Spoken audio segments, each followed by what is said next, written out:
오늘 주신 말씀은요, 예수님께서 우리에게 주신 영광이라고 하는 제목입니다. 22절에 보니까 내게 주신 영광을 내가 그들에게 주었습니다 라고 예수님께서 하나님께 기도하시는 그런 기도의 내용입니다. 내게 주신 영광을 그들에게 주었습니다. 제자들에게 주었습니다. 이는 우리가 하나가 된 것 같이 그들도 하나가 되게 하려 함이니이다, 이렇게 말씀하고 있습니다. 두 가지를 좀 봐야 돼요. 내게 주신 영광, 하나님께서 예수 그리스도 외아들 예수 그리스도에게 주신 영광이라 이렇게 말씀하십니다. 예수님은 삼위일체 하나님, 그 중에 성자 하나님 이렇게 얘기할 수 있습니다. 하나님의 아들이시지요. 그리고 하나님의 영 하나님 이렇게 해서 성령 하나님 이렇게 고백을 하고, 또 모든 것을 창조하시고 시작하신 성부 하나님, 이렇게 삼위일체 성부 성자 성령 하나님 이렇게 우리가 알고 있습니다. 근데 하나님께서 예수님에게 주신 영광이 있고, 그것은 예수님께서 이 땅 가운데 오신, 우리를 위하여 이 땅 가운데 오신 그 모습과 내용 속에서 우리가 좀 이 영광을 이해해야 합니다. 예수 그리스도 성자 하나님, 성자 하나님 예수 그리스도는 성부 하나님과 같으신 분이세요. 영광의 차등이 있어서 하나님이 무언가를 주셔야 되는 분이 아니라는 것입니다. 예수님께서 내게 주신 영광을 그들에게 주었다. 그러면 하나님이 영광을 더 많이 가지고 계셔서 성부 하나님 영광을 더 많이 가지고 계셔서 성자 하나님에게 뭔가를 하달하고 내려주시는, 허락하시는 그런 관계가 아니라는 것입니다.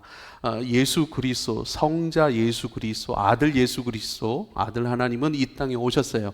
우리를 위해 오셨어요. 우리를 위해 이 땅에 오신 사건은 굉장히 큰 사건이에요. 하나님께서 그 아들을 세상에 우리 가운데 보내신 거예요. 저와 여러분을 구원하시기 위한 목적입니다.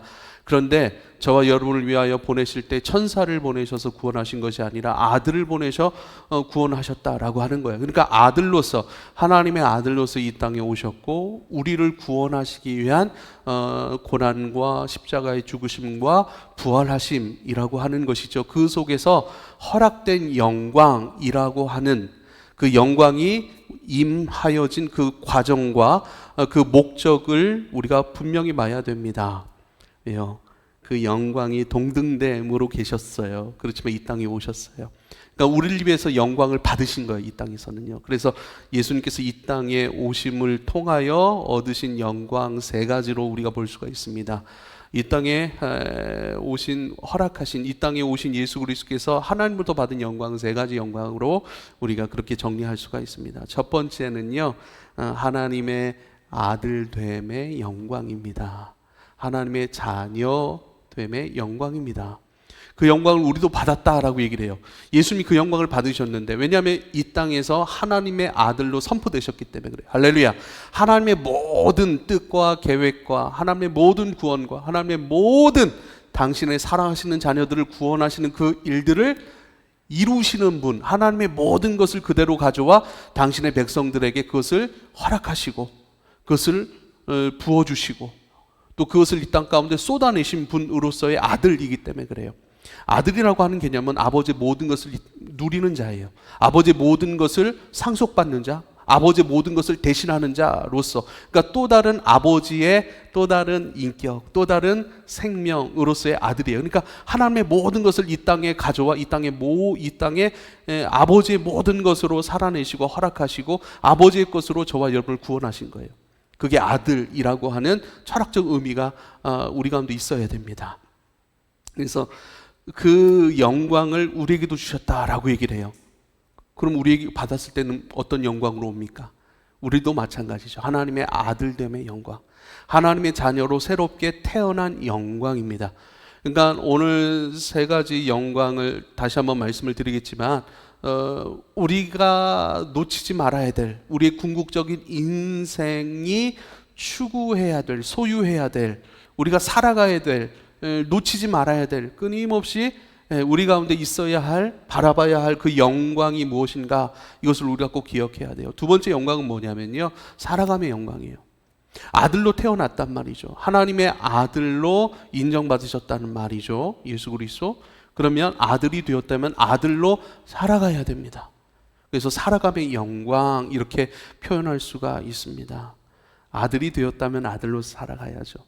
자녀가 되었다면 자녀로 살아가야 됩니다. 이 땅에서 자녀로 살아가는 것. 그러면 자녀로 살아갈 때 그 살아감에 의미하는 기본적인 내용은 그 자녀다움으로 빚어지는 거예요. 그래서 태어납니다. 그리고 살아감의 모든 과정 속에서는 빚어지고 그 다음에 살아가는 것. 그래서 우리의 삶을 이야기하는 거예요. 근데 우리가 그렇게 살고 싶어도 살지 못할 때가 많아요. 빚어지지 않았기 때문입니다. 빚어지지 않으면 살 수가 없습니다. 그래서 끊임없이 빚어져 가는 것, 끊임없이 경건의 연습과 훈련으로서 그것은 어떤 것을 획득한다는 그런 의미는 아닙니다.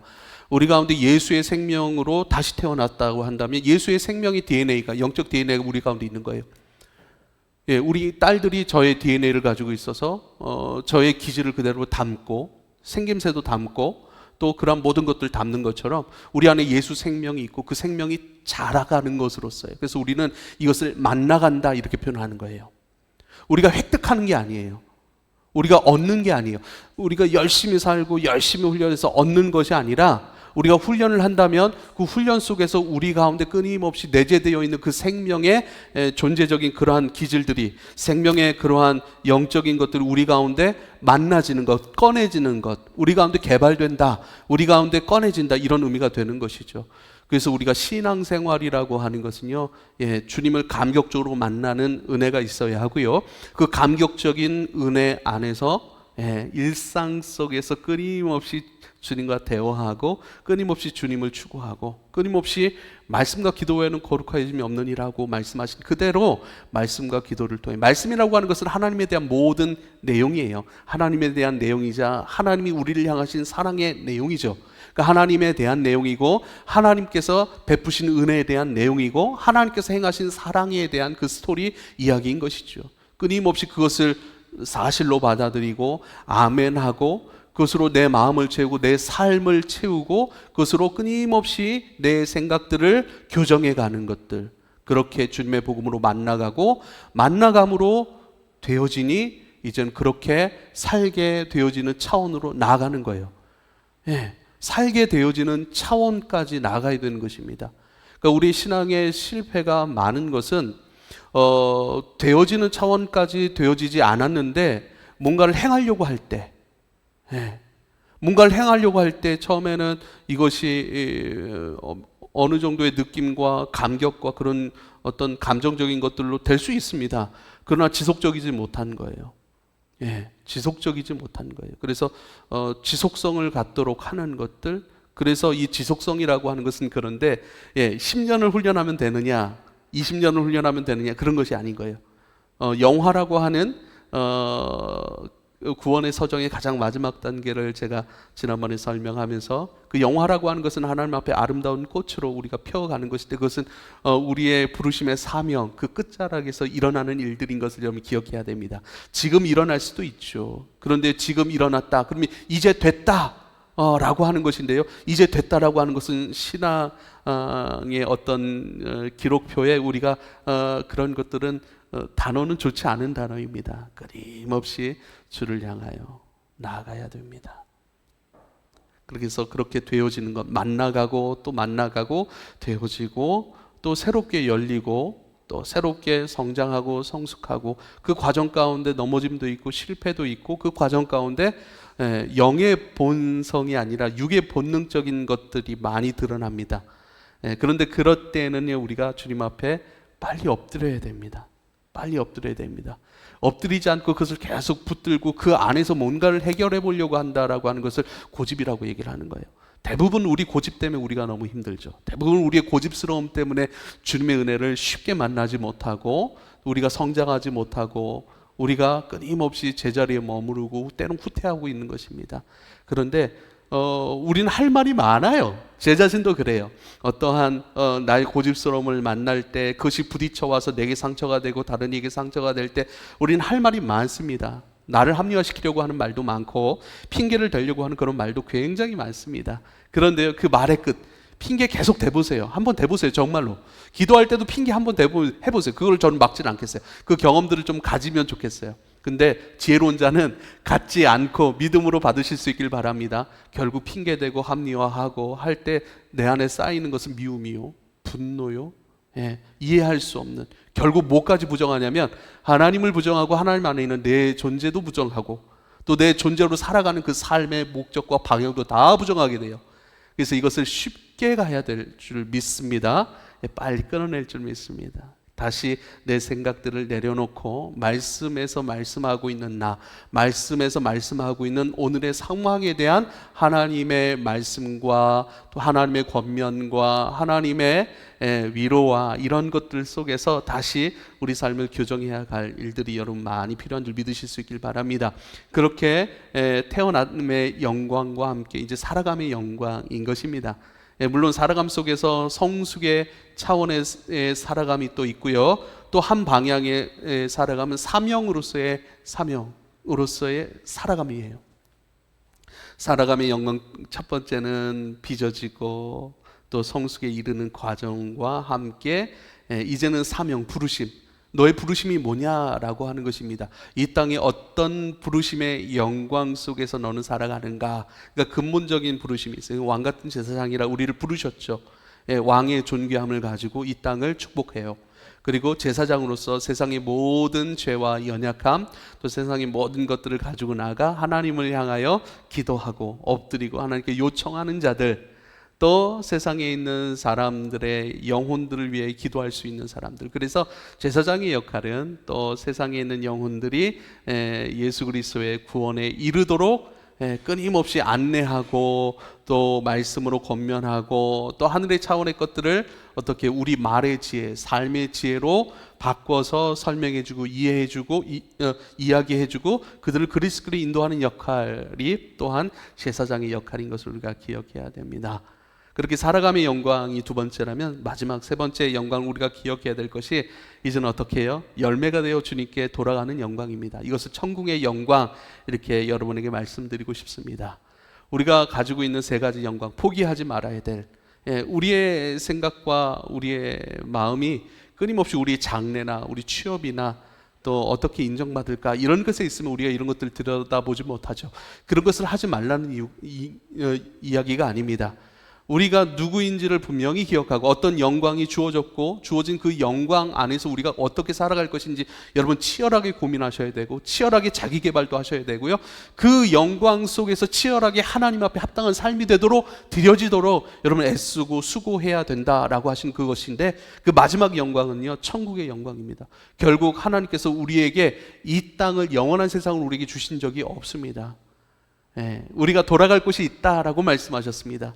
우린 결국 이 땅에서 열매가 되고 열매로 살아가며 고귀한 일을 하다가 영광스러운 일을 하다가 영광스러운 아버지 부르심을 받아 천국의 영광으로 그 면류관을 쓰게 될 저와 여러분인 것을 여러분 꼭 기억할 수 있기를 부탁을 드립니다. 우리는 예수 그리스도 안에서 하나님의 아들로 다시 거듭난 사람들, 태어난 사람들인 것을 기억할 수 있길 바랍니다. 그래서 예수님이 하나님을 향하여 아버지라고 부르듯이 우리도 예수님 때문에 하나님을 아버지라고 부를 수 있는 영광스러운 존재가 되어 있습니다.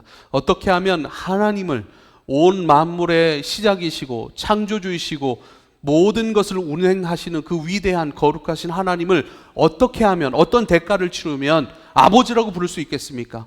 얼마나 거룩하게 살면 그분을 아버지라 부를 수 있고, 얼마나 많은 재정을 드리거나 어떤 많은 훌륭한 일을 한다고 하면 그분을 아버지라고 부를 수 있는 자격이 주어질 수 있을까요? 아무도 그분을 아버지라고 부를 수 있는 어떤 이 세상의 것도 없습니다. 오직 그 아들 예수 그리스도를 통한 자여야만 하나님을 아버지라 부를 수 있죠.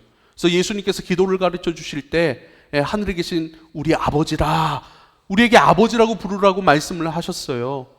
우리는요 어떤 것도 치르지 않았어요. 그러나 그 영광스러운 하나님을 아버지라 부를 수 있는 그 영광스러운 자격은요 어떤 방법으로 주어지는 것이 절대 아닙니다. 예수님께서 우리에게 허락해 주신 거예요.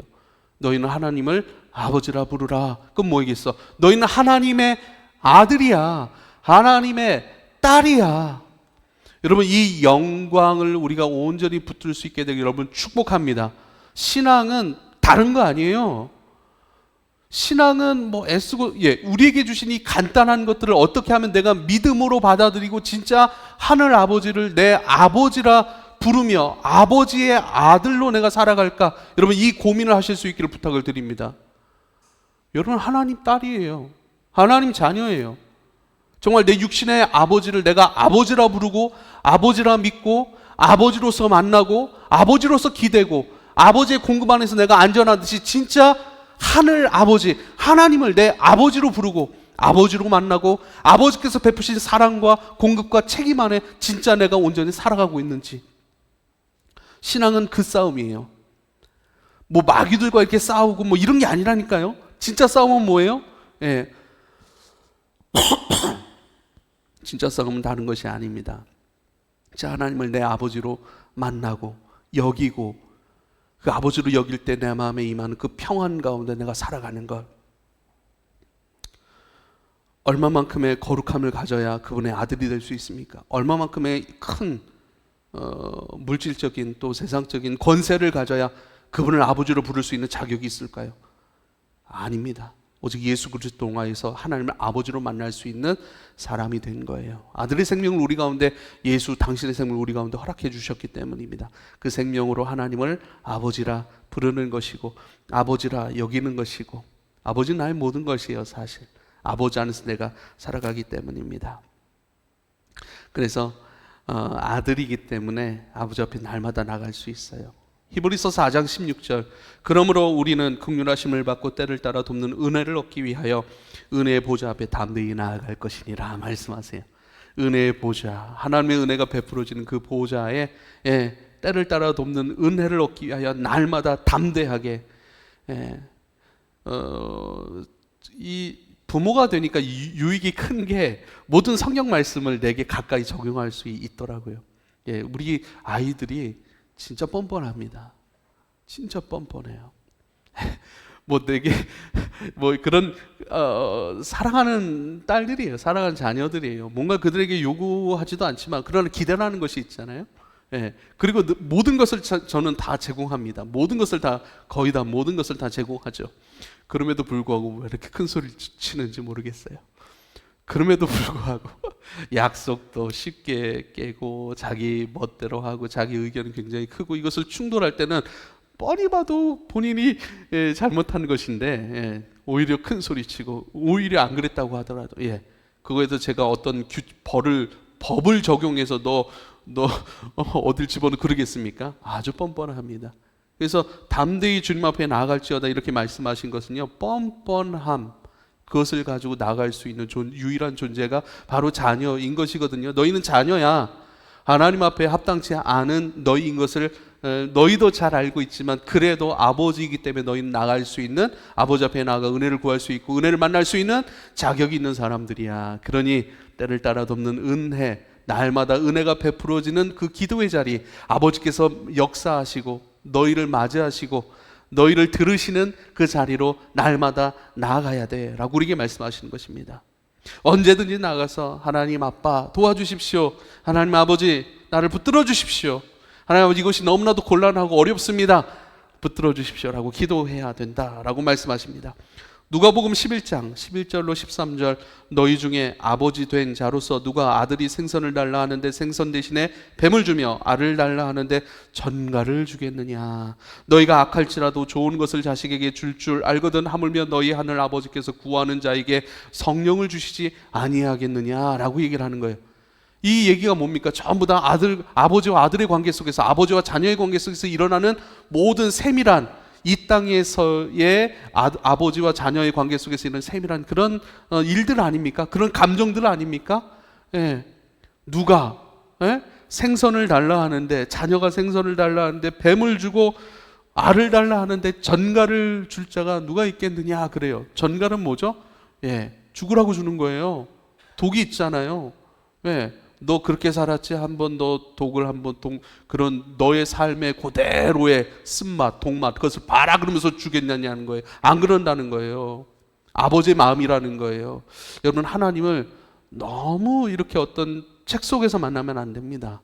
너무 율법 안에서 하나님을 만나면 안 됩니다. 하나님을 마음 안에서 만나야 돼요. 하나님의 이런 사랑 안에서 만나야 돼요. 감격과 감동 안에서 만나야 됩니다. 뜨거운 인격적 만남이라고 성경은 말씀하고 있는 것인데요. 그런 딱딱한 그런 관계가 아니라 진짜 우리 아버지라고 하시는 것입니다. 누가복음 11장 2절에 계속 누가복음이에요. 누가복음 11장 2절에 예수께서 이르시되 너희는 기도할 때 이렇게 기도하라.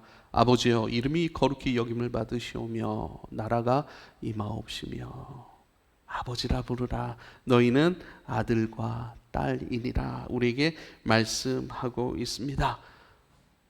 아버지 이렇게 부르면요, 응 아들 이렇게 우리에게 부르신다는 거예요. 하나님을 깊이 만나실 수 있길 바랍니다. 하나님 만나실 수 있길 바랍니다. 하나님과 동행하실 수 있길 바랍니다.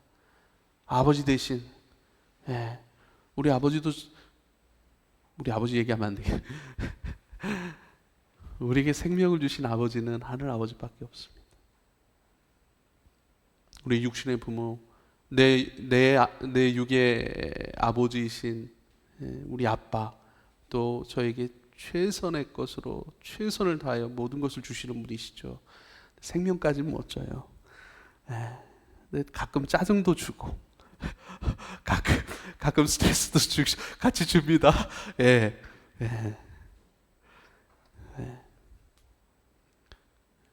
여러분 명절 행복하시죠?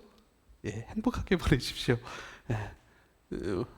저는 좀 명절이 힘듭니다. 좀 힘들게 근데 다른 힘듦은 아니에요. 음식하는 힘듦이. 우리 아버지는 올해는 전을 사서 가야겠다 이렇게 하다가도 아버지가 톡 한번 하고 나면 너희들 알아서 해 그러시는데, 그 알아서 하는 말씀 안에는 많은 의미가 담겨 있어가지고 어제 또 설교 준비해 놓고 또 아내랑 장 보고 또 즐거운 명절로. 그러나 우리 하늘 아버지라 부르실 때 응 아들 아들아. 근데 정가를 주시진 않죠. 뱀을 주시진 않죠. 우리가 잘못된 것을 요구했을 때, 불합리한 것을 요구했을 때, 하나님 나라에 반한 것을 요구했을 때, 그 반한 것, 합당하지 않은 것, 그래, 너 달란 대로 다 줄게. 합당하지 않은 것도 다 주시지는 않는다는 거예요, 여러분. 옳은 것 주세요. 생명의 것을 주세요. 먹고 경험하고 생명이 되고 경험하고 하나님의 자녀다움으로 더 깊어지는 그런 열매된 것으로 저와 여러분에게 허락하시는 우리 아버지인 것을 여러분 기억하실 수 있기를 부탁을 드립니다. 그런데요, 저와 여러분은 어떤 존재, 아들로 태어났는데 그 아들이라고 하는 것 안에는요, 하나님을 고스란히 나타내고 증명하는 자로서의 아들인 것을 기억해야 됩니다. 빌립보서 2장 15절에요. 이는 너희가 흠이 없고 순전하여 어그러지고 거스르는 세대 가운데서 하나님의 흠없는 자녀로 세상에서 그들 가운데 빛으로 나타내며 그래요. 너희가 흠없고 순전하여서 그래요. 우리가 흠이 없습니까? 순전합니까? 우리 흠이 많아요. 순전하지 않습니다. 오염이 많이 되어 있습니다. 우리 몸도 오염되어 있고요. 우리의 생각도 오염되어 있고요. 우리의 생각이 오염되지 않았다면 그 생각으로 온전히 주님을 만나겠죠. 근데 주님을 대항하는 생각들이 있어요. 진리를 막아서는 생각들이 있어요. 내 탐심의 생각들이 있어. 그렇죠? 우리는 순전하지 않습니다. 근데 우리로 하여금 흠이 없고 순전하다 이렇게 얘기를 해요. 흠 없고 순전한 유일한 예수의 생명을 우리에게 허락하여 주셨다는 거예요. 그러니까 하나님께서 우리를 받으실 때 너희는 내 아들이야. 흠없고 순전한 예수 그리스도의 생명이 너희 안에 있으니 그렇게 우리를 여기시고 받으신다는 거예요. 할렐루야.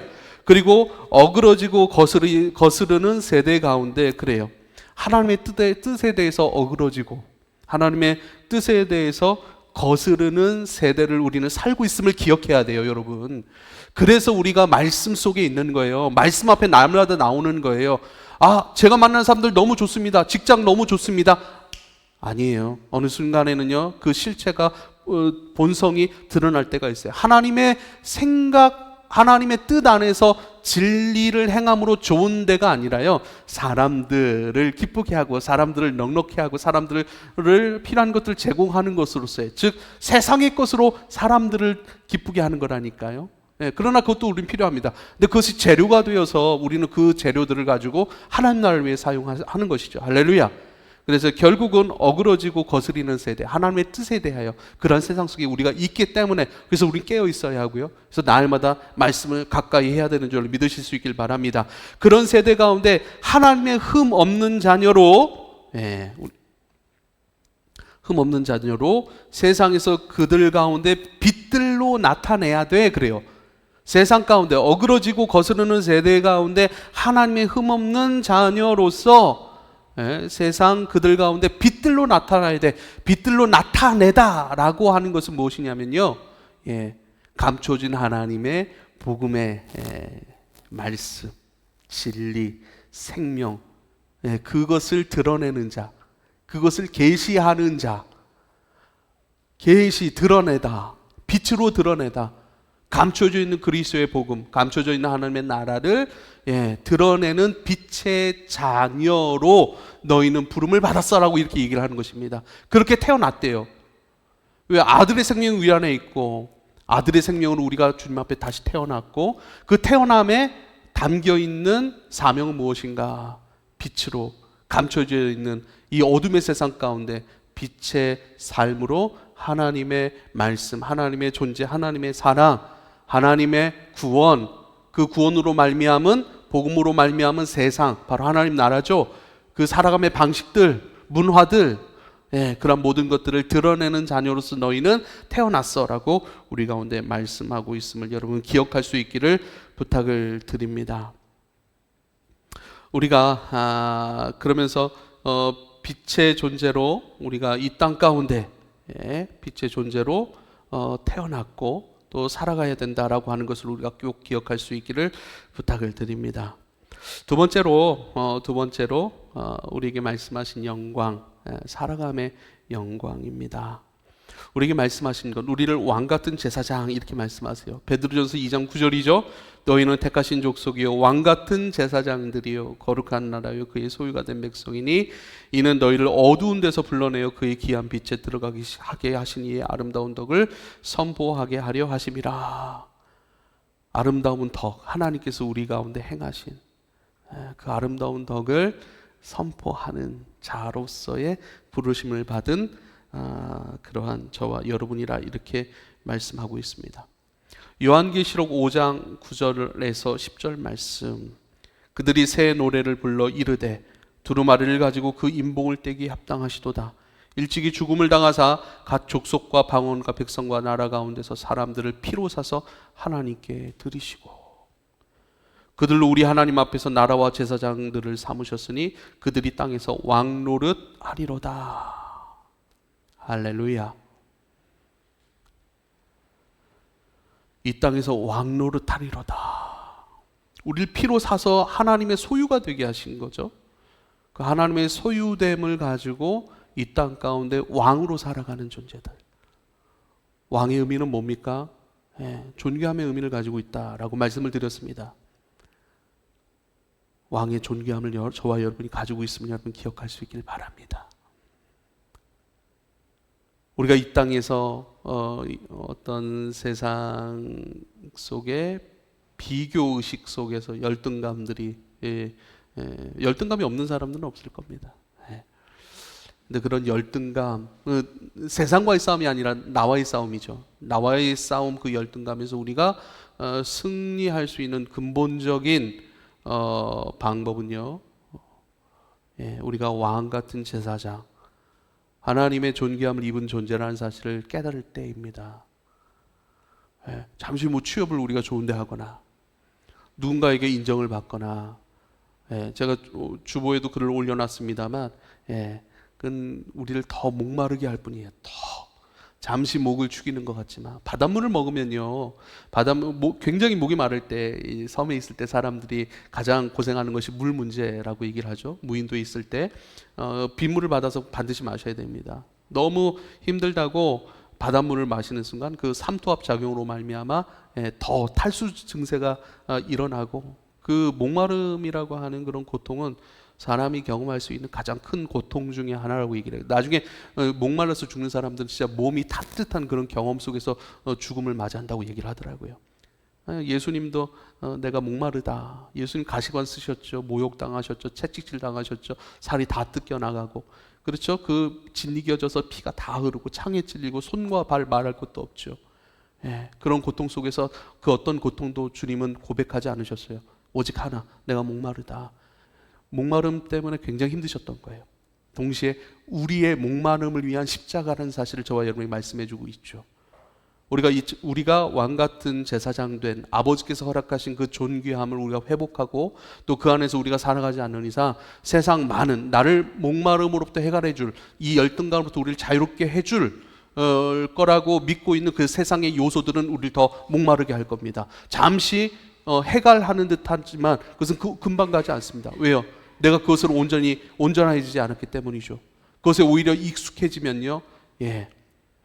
왜냐하면 누가 그런 얘기를 하더라고요. 어떤 배우가 했던 말인 것 같은데, 예, 나보다 예쁜 사람은 더 많습니다. 나보다 돈을 많이 가진 사람은 많기 마련입니다. 예, 내가 사람들에게 인정을 많이 받습니다. 그러나 나보다 더 많은 인정을 가지고 또 나를 판단하는 사람은 나타나기 마련입니다. 그 사람들 많습니다. 그러면서 얘기하는 것이 자기 삶을 살아야 됩니다. 예. 자기 삶을 사는 거예요. 자기가 갖고 있는 돈을 살지 말고 자기가 갖고 있는 어떤 자격을 사는 것이 아니라 자기 자신을 살아가는 거예요. 자기 자신을 살아갈 때 자기 자신에 맞는 취향, 기질, 예, 자기 자신의 소유된 그것 안에서 자기만의 삶을, 하나님 앞에서의 자기만의 삶을 살아가는 것이죠. 근데 저와 여러분 뭐죠? 예수 그리스도께서 피로 사서 하나님께 드리셨고 왕같은 제사장됨으로 이 땅에 보내진 존재라 성경은 그렇게 말씀하고 있다는 사실을 기억해야 합니다. 로마서 15장 16절입니다. 그렇게 왕같은 제사장된, 아까도 처음에 말씀드렸듯이 왕같은 왕의 존귀함을 가지고, 그것은 하나님께서 내게 베푸신 은혜들을 기억하고 감사하는 것입니다. 날마다 그것이 나를 만들어냈고 그 부르심 안에 내가 있다는 사실을 기억하는 것입니다. 그게 하나님께서 허락하신 당신의 자들에게 주신 왕의 존귀함을 가지고 살아가는 모습들인 것이죠. 그런데 그 존귀함을 가지고요, 이제 제사장 된 것으로 살아가요. 내 안에 담아놓으신 그 존귀함을 자랑하는 거죠. 설명하는 것이죠. 그것들을 가지고 그리스도께로 끊임없이 인도해가는 사람들, 비춰주는 사람들, 내 안에 하나님의 영광을 우리 안에 담아 놓았고 그 영광을 들춰내는 빛으로서 이 세상 가운데 어그러진 세상 가운데 나타내는 자로서의 그 부르심이 바로 네 안에 두었어라고 저와 여러분이 말씀하는 거예요. 할렐루야. 여러분이 기뻐하시는 길을 가실 수 있길 바랍니다. 직업을 선택하는 것에 있어서 여러분의 능력과 여러분의 기질과 여러분이 기뻐하는 것, 여러분이 열심히 살아가고자 하는 그것들을 열심히 선택하십시오. 그래서 선택하되 그것이 목적이 아니라 그것을 통해서 이제는 내 안에 담아놓으신 아버지의 빛의 영광을 드러내는 삶으로서의 제사장의 삶을 살아가십시오. 그것을 통해서 그리스도를 보여줄 수 있다면, 그리스도께로 인도해 줄 수 있다면, 아니 그리스도에 대한 생각을 일으킬 수 있다면 끊임없이 그것이 왕 같은 제사장으로서의 삶입니다. 이것을 로마서 15장 16절은 이렇게 말씀하죠. 이 은혜는 곧 나로 이방인을 위하여 그리스도 예수의 일꾼이 되어 하나님의 복음의 제사장 직분을 하게 하사 이방인을 제물로 드리는 것이 성령 안에서 거룩하게 되어 받으실 만하게 하려 하심이라. 할렐루야. 나는 하나님의 복음의 제사장입니다. 내게 주어진 직분은 하나님의 복음의 제사장, 그러니까 복음의 제사장 된 사람들, 이것이 하나님께서 사도 바울에게 주신 직분, 사도 바울이 자기가 받았다라고 여기며 살아가는 직분이 복음의 제사장이에요. 이방인들을 복음으로 복되게 하고 또 하나님의 열매가 되게 하고 하나님 받으실 만한 거룩한 산 제물이 되게 하는 거예요. 그 제물을 하나님 앞에 올려드리는 것이죠. 하나님께서 받으실 만한, 성령께서 거룩하게 되어 받으실 만한 것들로 끊임없이 만들어가는 자, 바로 하나님과 죄인들을 연결하는 자, 이게 바로 화평케 하는 자예요. 화평케 하는 자예요. 피스메이커예요. 어떤 분위기를 좋게 하는 피스메이커, 그런 의미가 절대 아닙니다. 피스메이커는요, 화평케 하는 자는요, 죄인들과 예수 그리스도를 연결하는 자예요. 죄인들과 하늘 아버지를 연결하여서 죄인들로 하여금 복음으로 말미암아 그들도 이제는 하나님을 아버지라 부를 수 있는 사람으로 그것을 순종하는 사람들, 일하는 사람들, 이게 피스메이커예요. 그러니까 단순히 뭐 어떤 피스메이커, 성경에서 얘기하는 피스메이커는 하나님 나라 안에서의 피스메이커고요, 하나님 나라를 위한 피스메이커예요. 할렐루야. 그래서 평화를 만들어내는 도구가 뭐예요? 복음이에요. 평화를 만들어내는 방법이 뭐예요? 말씀과 기도예요. 전도예요. 선교예요. 하나님 앞에 합당한 것으로 끊임없이 내 안에 담아놓으신 그것들을 빛으로 발산하는 사람들, 이야기해 줄 아는 사람들, 그것으로 일하여서 그 일함의 모습 속에서 저 사람은 하나님의 아들이야, 하나님의 자녀야, 하나님의 사람이야, 그러한 별명을 받았던 사람이 누구죠? 요셉이에요. 할렐루야. 애굽왕 바로가 그렇게 얘기를 하잖아요. 저 사람은 하나님의 사람이다, 하나님의 영이 함께하는 하나님의 사람이다. 요셉은요, 하나님께서 허락하신 마음과 뜻과 하나님 허락하신 그 감격과 감동 속에서 주어진 부르심 받은 곳에서 살아냈던 사람이고 일했던 사람이에요. 그런 사람을 어떻게 해요? 하나님의 영에 감동된 사람, 하나님의 사람이다. 여러분, 이러한 요셉의 역사가 저와 여러분에게도 나타날 수 있기를 축복합니다. 할렐루야. 캠퍼스와 가정과 직장 가운데 살아가는 여러분 가운데 여러분의 삶을 보고, 여러분의 일하시는 모습을 보고, 여러분이 말하고 관계하고 여러분 가운데 주어진 모든 것들을 충성하는 그런 모습들을 통해서 그 삶에 풍기는 그런 향기를 통해서 저 사람은 하나님의 사람이 맞네, 저 사람은 다르네, 하나님의 영에 감동된 삶으로서 구별되고 또 보여지는 것이 아름답고 존귀함으로 말미암아 가까이 하고 싶고 대화하고 싶고 물어보고 싶고 너를 그렇게 일하게 하고 너를 그렇게 좋은 사람으로 살게 하는 그 이유가 뭐야? 너의 마음을 힘있게 하는 그 이유가 뭐야? 그 누구야? 그게 뭐지? 그때 우린 얘기하는 거예요. 예수 그리스도. 나는 연약합니다. 근데 그리스도께서 나를 구원하셨습니다. 그리스도께서 감당할 힘을 주시고 지혜를 주십니다. 하나님의 자녀로서 살아갈 수 있고 하나님의 자녀로서 누릴 수 있는 복입니다. 이렇게 얘기할 수 있는 은혜가 저와 여러분 가운데 있기를 축복합니다. 마지막으로 태어남의 영광, 살아감의 영광도 있지만 결국 성도가 마지막까지 끝까지 붙들고 바라보는 것은요, 천국의 영광입니다. 하나님께서 우리에게 주셨던 약속이기도 합니다. 바로 천국의 영광인 것을 궁극적으로 우리 가운데 주시려고 하시는 것도 천국의 영광인 것을 여러분 기억할 수 있길 바랍니다. 언젠가 우리는 다 돌아가야 합니다. 우리 이것을 쉽게 잊어버리면서 하는 것 같아요. 결국 하나님께로 돌아갈 존재입니다. 결국 하나님께로 돌아가야 합니다 라고 하는 것을 우리가 잃어버릴 때 뭐죠? 우리는 지금 여기에 안주해버려요. 우린 가나안 땅에 들어가야 됩니다. 이 사실을 잃어버리는 순간 이 광야에서 어떻게 잘 먹고 잘 살 것인가, 이 속에서 여기서 어떻게 더 가질 것인가, 어떻게 안락하게 할 것인가, 어떻게 아니 광야라고 하는 것은 물이 없고 양식이 없는 것이잖아요. 그렇잖아요. 보호받을 수 있는 곳이 없는 곳이잖아요. 거기서 살아남을 수 있는 방법이 무엇입니까?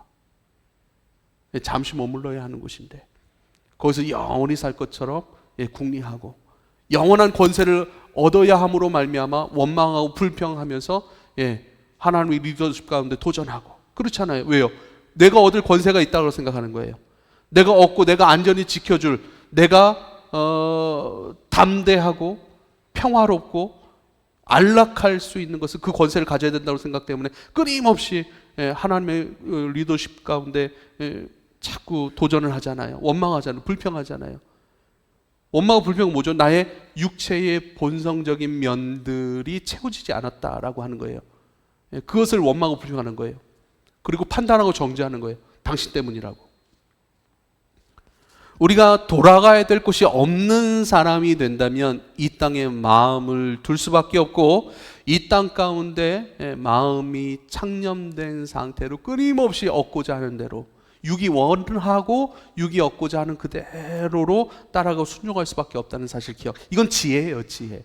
그래서 우리는 돌아갈 것이 있다. 그럼 물질에 대해서 우리는 돌아갈 곳이 있다. 그럼 시간에 대해서 우리는 돌아갈 곳이 있는 사람, 돌아가야 하는 사람, 그럼 내 존재에 대해서 어떻게 살아야 되는지 참 지혜로운 질문이에요. 지혜로운 말씀이에요. 우린 돌아가야 합니다. 그리고 돌아갈 곳이 있는 사람들입니다. 잠시 맡겨지고 주어지고 잠시 보내진 이 땅에서 나는 어떻게 무엇을 행하며 살아갈 것인가. 그렇죠?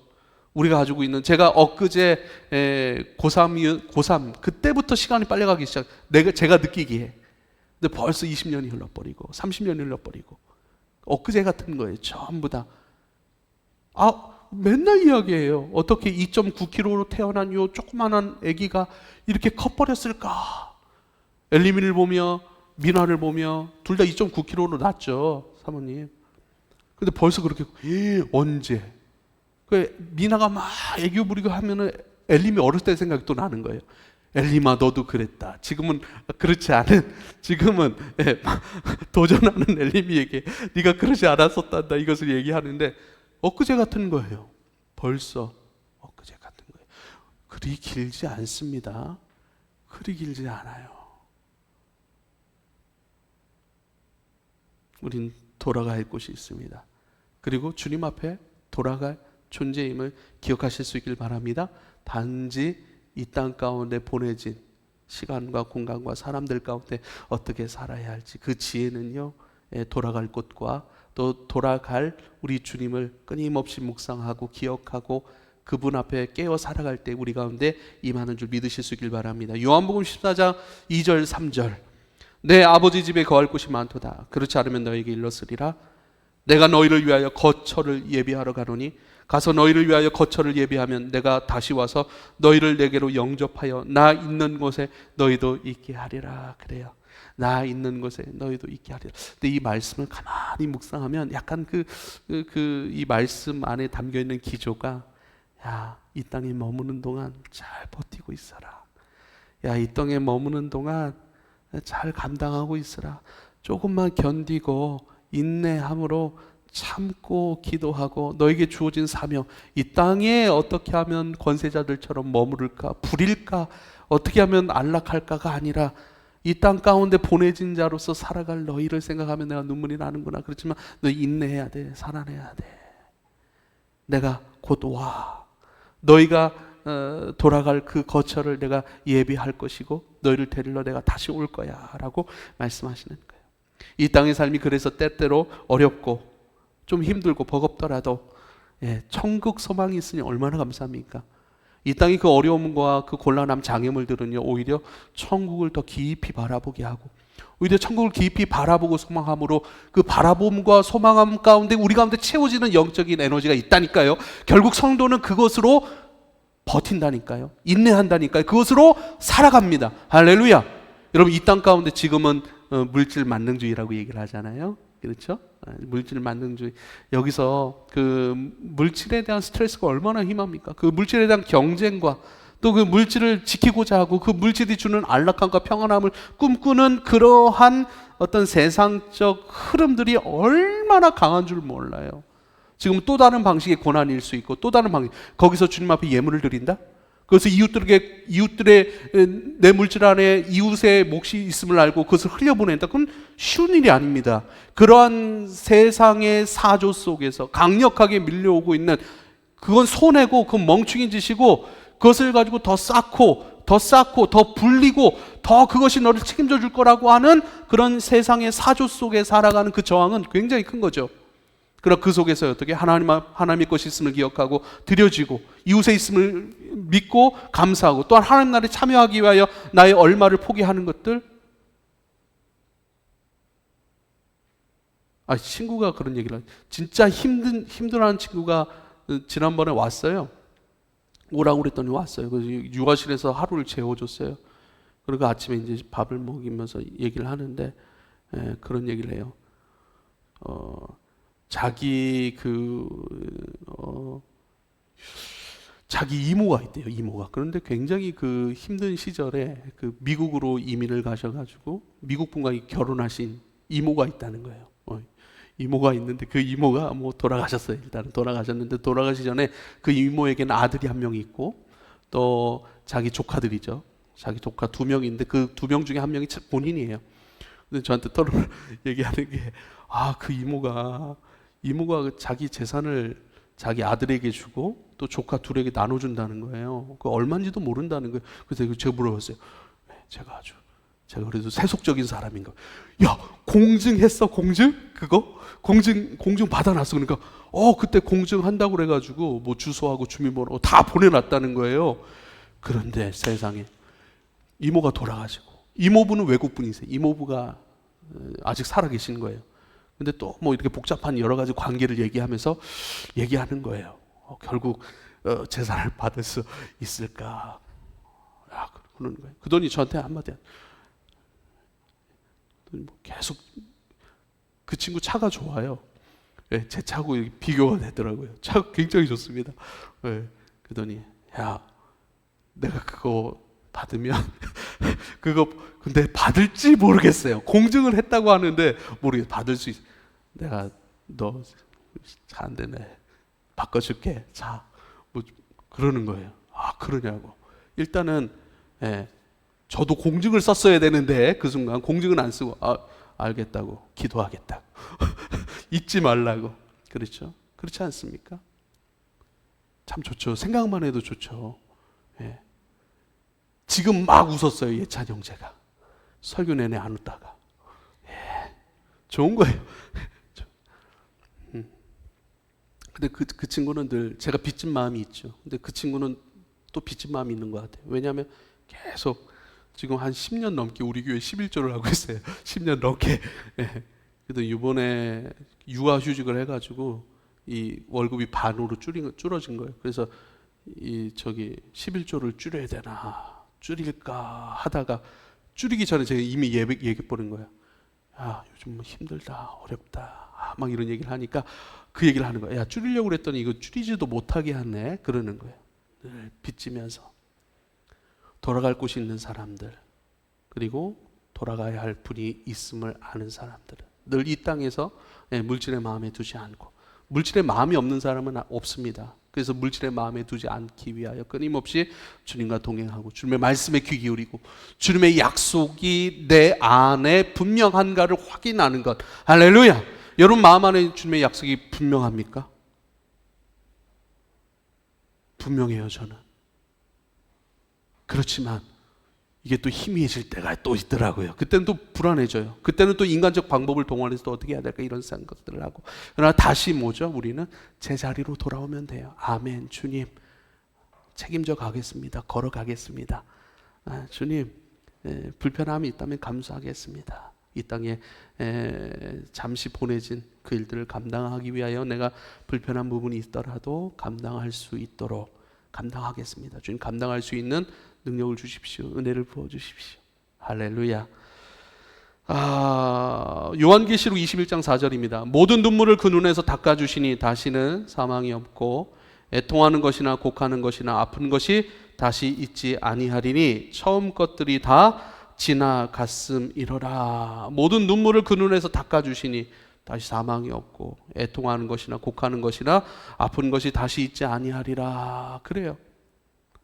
요한계시록 22장 5절에는 다시 밤이 없겠고 그래요. 눈물이 없고 사망이 없고 밤이 없고. 밤이 없다라고 하는 것은 뭐 우리가 누리는 이 밤, 어두운 밤이 없다라는 것이 아닙니다. 어둠의 역사로 빚어진 우리의 처절한 안타까움의 결과들, 그런 것이 없다는 거예요. 여러분 천국은 어떤 곳인지 한번 상상해 보실 수 있습니까? 천국은 어떤 우리 눈에 보이기 좋지 않은 것들, 우리 마음에 불편한 것들, 그것 때문에 사실 우리는요 굉장히 어려워집니다. 불편해집니다. 미워합니다. 눈치를 줍니다. 내 것을 지키려고 합니다. 그런데요, 그것은 모든 것이 기쁨이에요. 모든 것이 아름다움이에요. 내가 바뀐 것이죠. 모든 것을 감사로, 모든 것을 기쁨으로, 모든 것을 좋음으로. 여러분 저를 봤을 때 불편하신 것들이 혹시 있습니까? 근데 그렇게 불편하게 보는 그 눈과 마음이 없어지는 거예요. 모든 것을 아름답게 보는 거예요. 왜요? 내가 바뀌어서 내가 그를 사랑할 수 있는 사람이 되었고 그를 아름답게 볼 수 있는 눈으로 완전히 새로워졌으니 모든 것이 기쁨이요, 모든 것이 아름다움이요, 모든 것이 새로움이요, 모든 것이 호기심이요, 모든 것이 기쁨으로 누릴 만한 복으로 되어지는 것. 그것은 내가 바뀌어버린 거예요. 내 안에 어둠이 없는 거예요. 내 안에 어둠의 역사가 만들어낸 모든 잔재물들이 바뀌어버리고 사라진 거예요. 그 나라의 것으로 우리 가운데 예비하고 준비하고 계시니 그것이 우리의 소망이 되어 그 소망은요 오늘을 살게 하는 거예요. 오늘을 그 불편함 속에서도 막막함 속에서도 하나님 나라를 감당하게 하는 힘이 되고 능력이 되는 것은 그 소망이에요. 할렐루야. 이런 것을 많이 꿈꾸실 수 있길 바랍니다. 그 소망을 잃어버리지 않길 바랍니다. 잃어버리지 않는 한 그 소망이 우리로 하여금 믿음의 경주를 하게 할 거예요. 네. 권력이라고 하는 물질이라고 하는 그 강력한 사조의 흐름 속에서 그것을 저항해낼 수 있는 힘은 하나님 나라라니까요. 돌아갈 곳이라니까요. 내가 돌아가야 될 분이라니까요. 돌아갈 곳을 준비하고 계시는 우리의 모든 눈물을 닦아주시고 우리의 모든 상처를 싸매주시고 우리의 모든 그러한 것 중에 하늘의 것으로 가장 좋은 것으로 보상해 주실 면류관을 씌워주실 우리 주님, 그분을 인식하고 오늘을 살아야 될 줄 여러분 믿으실 수 있길 바랍니다. 오늘 태어남의 영광, 살아감의 영광, 주님께로 돌아감의 영광, 천국의 영광이죠. 이 세 가지를 정리해 놓은 말씀이 있습니다. 제가 좋아하는 말씀이죠. 로마서 11장 36절이에요. 만물이 주에게서 나오고 할렐루야 모든 만물이 주로 말미암았습니다. 그 가운데 저와 여러분 주님께로부터 태어나 이 땅에 와 있습니다. 주로 말미암고 주님으로 이루어져 갑니다. 빚어져 갑니다. 주님으로 빚어지고 이루어져 가니 주님으로 살아가는 것이죠. 주로 말미암고의 인생입니다. 그 다음에 주께로 돌아감이라. 돌아감의 영광, 나를 기다리시는 분, 내 모든 김 목사 그때 그 눈물 나는 잃어버리지 않아. 나를 위하여 애쓰고 수고했던 그 많은 수고와 눈물들, 희생들, 그거 작은 자에게 내 이름으로 물 한 그릇 떨어준 그 삶 난 잊지 않고 있어. 여러분 이게 없으면, 이걸 모르면 신앙생활을 할 수 있을까요? 저는 아니라고 봅니다. 우리 신앙의 진정성은요, 우리의 것을 하나라도 떨어뜨리지 아니하고 없다 하지 아니하시고 우리 모든 것들을 기억하고 우리 모든 것들을 채워주시려고 기다리고 계시는 그 주님, 그 주님을 바라봄 속에서, 그 주님을 믿고 붙듦 속에서 그 우리의 살아감의 진정성, 거기서 나오는 것이 아닌가라는 생각을 해봅니다.